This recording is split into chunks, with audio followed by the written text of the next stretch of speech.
Hello, friends, and welcome to NC Family's weekly update for the week ending August 21st. Gentlemen, good to have you here with us. The General Assembly is sort of out of session right now, so we don't have much to discuss in that realm. So we thought we would take advantage of this kind of legislative break and highlight a particularly valuable resource that the NC Family staff has produced this year, and that is a video series called The Truths We Hold. This week I'm joined by Mitch and Adamo, the stars or talent behind the Truths We Hold video series. Gentlemen, thank you for being here, and thanks for your work on this great video project. Absolutely. Yeah. Well, Mitch, as we get started, tell us a little bit about the genesis behind the Truths We Hold video series. Where did the idea come from? Yeah, John, that's a great question. Our team has focused very intentionally the last couple of years on theming out our years, and I think it was pretty obvious what the theme for 2026 was going to be with the semi-quincentennial. Good for I nailed you. it, of America's birthday and anniversary, and then our 35th anniversary, and the two just kind of converging together. And we made our theme for this year, We Hold These Truths, speaking specifically of the Declaration and the North Carolina Constitution, as we've talked about on a few episodes of the show, which talks about life, liberty, and the pursuit of happiness. And with our 35th anniversary, we wanted to focus on those foundational and core principles that we hold dear as an organization, and families just like yours hold dear across the state of North Carolina. And so as we looked at those, they kind of fit neatly into life, liberty, and the pursuit of happiness. And we walked through what life, liberty, and the pursuit of happiness are.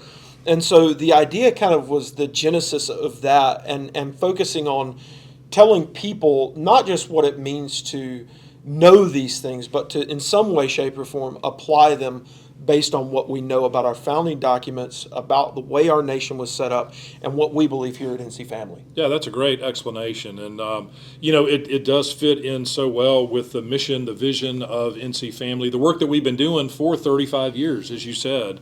And these principles go back to the founding of our nation, which should come as no surprise, but it's just a great affirmation, I think, to this organization and the work that we do. Now, Adamo, there are currently 8 videos in this series with a few more to come. And I want to just mention what those are. The first one is the foundational truths we still hold after 250 years of America. The second, a biblical view of government, the God-given right to life, strong marriages, strong nation, parenting with a purpose, a parent's role in education, the Declaration of Independence 250 years later, and then God's design for health and sexuality. And then we've got a couple more, or 3 or 4 more topics to come. Looking forward to those. Adamo, what's been your favorite episode, or do you have a favorite episode or topic? I know you've done a lot of the research that's gone into these projects or this project, and are there any particular ones that, as you were putting them together, that you were like, oh, this is really cool?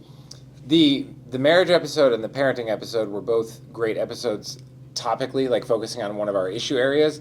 But really, the first one and then the July 4th one, where we got a chance to kind of zoom out and talk more broadly about how the sort of creedal beliefs in the Declaration align with our creedal and principle beliefs here at the organization, and how those map onto each other and why they're so important, remain important, and will always be important, both to continuing the republic that we live in and continuing Christian principles in the public square, both in America and beyond, and especially here in North Carolina. Those 2 episodes, I think, were sort of the most enjoyable, and you may credit me with the research, but Mitch brings most of the historical background to it, so that, I think, brings a lot of that extra flavor to especially the first episode and the July 4th one. Yeah, well, there's clearly a lot that goes into the production of this video project. Guys, what does the process look like from start to finish to complete one of these episodes? I mean, it's not just you sit down and have a conversation. Obviously, there's research, there's prior knowledge, but coordination and those types of things in getting this all put together. Well, if I'm the beauty behind this, and that's not saying much, Adamo's the brain, so you might call that into question as well. But I think it really actually kind of. I was going to go there, but I decided not to. So I'm kind of glad you did. But it actually kind of. You all make the decision about who's who, but obviously you all have done a great job. Yeah, in some way, shape, or form, it actually starts with the discussion. As I said earlier, starting with life, liberty, and the pursuit of happiness, that kind of sets up the framework for these episodes. And then we just sit down and start really hashing out based on extensive research or years of experience and expertise. I mean, between our entire staff, there's over 100 years of expertise in regard to these issues. And given the life experiences and the work that we've done over the years, sometimes they're really easy. They just come together, and you're putting a lot of meat on the bones really fast. And then other times it's like, what if we say this? We probably shouldn't say that. Or how about this over there? And then sometimes it's really neat, and I can only credit this, to God and the Holy Spirit. There are times where we're just sitting here. We record them usually right around here on our set, and something just pops in my mind asking a question. I'm like, what about this? And you just take it and run with it so wonderfully. It's so cool to work with people who just are so talented and gifted when it comes to this kind of stuff. Yeah, as Mitch talked about before, knowing that we wanted to talk about the Declaration and American principles, and then our core principal areas here, that sort of set out the start to finish of, okay, this month we're talking about this issue. But as Mitch talked about, sometimes we sit down and it just spells itself out. Other times it's more difficult. I don't know which one of those actually ends up being more difficult, though, because sometimes the ones that seem easier, we sit down and we have 19 hours of content. I don't know. More than once, we're like, oh, we could do a whole nother year on this one topic. Yeah. And so sometimes that's more difficult because it's finding, okay, what are the 3, 4, 5 main subpoints here that we really need to hit in a broad view like this. And other times it's, okay, how do we flesh this out a little bit? When you think about it in the broad way, it seems obvious, but then when you try to find any specific principles, it's really hard to find the ones that are the most clear. It's almost like there's the broad idea, then there's specific cases, but what are those principles in between? So sort of unintended fruit, if you will, of this has been the conversations that we'll have where we're really fleshing that out and sort of wrestling together with what are the principles that we're really bringing to bear on here? What are their implications in policy, for families, for our organization? So it's been a great process. That's great. And I think we as an organization work so much on public policy, we're used to looking at legislation and the specifics of, what does this mean? How is this going to work itself out? Sort of out in the real world, but sometimes we can be a little bit removed from the practical application of, those laws and policies, and what does it really mean for the average family in North Carolina. And so I think this was a great approach to kind of take a step back, as you said, and look at these principles and these policies, but how do they really interact with daily human life? And what does it mean, and why are these things important and connected to the founding of our nation, and so relevant to today? Yeah, I think the other thing that's helped me through this is I think there's so many times where in the work that we do, or maybe you with your family, you know what I mean. And we start with that and we say, well, you know what I mean about that. And this is, I think, not just forced us, but given us the opportunity to hang some meat on the bones of, you know what I mean. When it comes to parenting and marriage and family and all of those things, so many times we gloss over those words because we know what they mean. But the minute, as you stated, you go down into the policy and then the way that affects it brings it back to life. And I think in some way, shape, or form, it gives me repurpose for what we do and why we do what we do. Yeah, that's good. So guys, who is the target audience for these videos? Who do you think will benefit most from the information and insights that are imparted by this video project? Well, our friend down the hall, Jerry, seems to like the episodes a lot. So even if he was just our audience, we'd get all 5 stars, I think. Yeah. But I think really anybody who wants the opportunity to think about these things, much to the way that Mitch just talked about, to take these things that we sort of take for granted and say in vague platitudes and just phrases that we expect to carry a lot of water, and then when you really think about it, there's some holes in how you structure that. I think it's a good way to pause and think about, well, what do we really mean by that? I mean, even some of the challenges that we faced in hashing out the episodes is finding those division lines. Yeah. Where does marriage end and parenting begin? How is education more about parents' rights and education, or is it about the flourishing of the child? And it's both, but really thinking through the implications of how you approach each topic, I think has been helpful for us, and I think therefore anybody listening to it who kind of comes to things from the same perspective, wanting to approach with biblical values and Christian principles onto these topics, it's a good way to let them think about it. And I expect, based on the hours that we've talked about pretty much every topic, most of our listeners could turn around and have a much longer conversation with their own families on the topics, but hearing it sort of fleshed out from people who spend their days worrying about these things and thinking about these things is a good stepping point, I think, for all kinds of viewers. Yeah, and Adamo, it seems like this would be a great supplement for, I mean, you are our primary instructor for our Salt and Light student seminars that are really aimed at high school and college age students and providing them with kind of a crash course on Civics 101 and Christian worldview. But this kind of takes that a step further and a step deeper into looking at the practical implications of a lot of the issues that we deal with, but from a real, kind of worldly standpoint. And so it would seem that, both adults but also young people who are considering these issues, who have an interest in public policy, who maybe want to more fully celebrate the birth of our nation as we are celebrating more this year, could really benefit from this resource.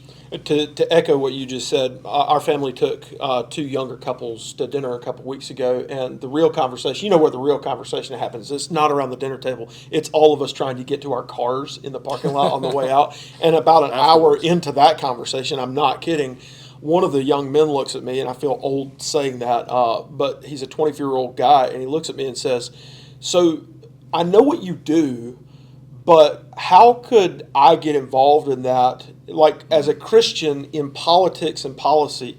And I was like, funny you should ask, and I feel really weird doing this, but if you want something that's going to help you understand, like, kind of more of what I do and what we do as an organization and what I think the Christian's role in politics and policy is, and I pointed him to a biblical view of government. I said, listen to this, let's talk about it more. I think 18 to 25-year-olds are very, not just curious right now, I think Christian 18 to 25-year-olds are very convicted right now about the world they see and what their involvement in that world, specifically in politics and policy, is. Yeah. So how long are each of these videos? I know they vary in length, but generally speaking. Raw footage could be anywhere between Not 18, raw footage. 18 to 24 hours. The finished product. I think they're all about 15 to 20 minutes. I'm looking at our producer behind the camera, who must be thanked for anything good that happens in any of this. And if it's bad, it's my fault. 15 to 20 minutes, is that about right? I think that's right. Yeah. Which sounds like it could be great for a group conversation. Sure. A Bible study group could take the video series and show one or two of them in a week, and then have a discussion about it afterwards. So it would be right for that kind of a group chat. I think there's certainly a lot of fodder in these episodes for discussion. Yeah. Very good. Very good. Well, guys, as we conclude our discussion here, why do you think, and hopefully it's fairly apparent to our viewers, but why do you think at this particular time in our nation's history that it is so critically important to visit and revisit these issues, to have a discussion about them, and to become better informed? I think one of the things we all face today is the politicization of everything. Yeah. And the polarization of that. So most topics and issues and policy areas now seem to be quickly coded. Like if you use this word on this topic, then it's a Republican point. And if you use this word on that topic, it's a Democrat point. And I think we as believers need to regularly challenge ourselves to step back from either of those choices to what is the principled Christian biblical approach to that issue. And so I think in our wrestling with trying to get these topics down to 15 to 20 minutes, under 20 for our producer if we can help it, we sort of abstract the topic enough that we're not talking about, well, why on this specific bill is that the answer, but on this topic, what are the values that we bring to it? And so I think that's a helpful potential reset on that topic, so that then when we go back to what are the bills on the table at the federal level, at the state level, or even more local, or the conversations around the various Thanksgiving and Christmas and Easter tables and gatherings, that we then have a shared principle to approach these things, so we're not immediately jumping into, well, is this pro-Trump, anti-Trump, pro-Democrat, anti-Democrat, pro-MAGA, pro-America, for whatever labels immediately make things controversial. Backing it up to, as believers, what's a principle that we can build upon, and then we will have to wrestle with the practical application of those things. But first wrestling with the principles from a not just well-intended, but a well-grounded and founded and formed biblical perspective, I think is tremendously valuable, I hope, to our listeners, but to our society as a whole, particularly in this excessively polarized and coded environment. Yeah. I think people are craving clarity and truth. And we don't claim to be the sole purveyors of the truth, but we know where the truth is found. And I think all of these episodes and ultimately the work that we do here at NC Family is based on biblical truth and the foundation of biblical truth. And so whether we're talking about health and sexuality or the Christian's response to government or fireworks on the 4th of July, I think that there is an element of biblical truth that enters into every one of those spaces and gives people the opportunity to hear not my version of the truth, but what the Bible says, what they need to know about that issue, and then ultimately, to your point, what they can do about after they know what the Bible says and what they need to know about that issue. So, yeah. Yeah, well, great. Well, gentlemen, Mitch, Adamo, and Anna Scott Cross behind the camera there, who has produced this video series as well. Thank you all so much for the time, energy, thought, etc., that has been poured into this. It is an incredible resource. And friends, I just want to encourage you to go to our website at ncfamily.org. Again, that's ncfamily.org. It'll be linked to below this video, and you can go to that page and watch to your heart's content, to learn, to be encouraged, and to be inspired, to really more fully and more deeply celebrate our nation's birthday, but the founding of our nation, why that's so critically important, why it is hand in glove with these biblical principles that we talk about, that we design our lives around and seek to live towards, to honor the Lord and to love our neighbor. So take advantage of this great opportunity from the NC Family Policy Council. And gentlemen, again, thank you for being with us today. And friends, we will see you next week. God bless you.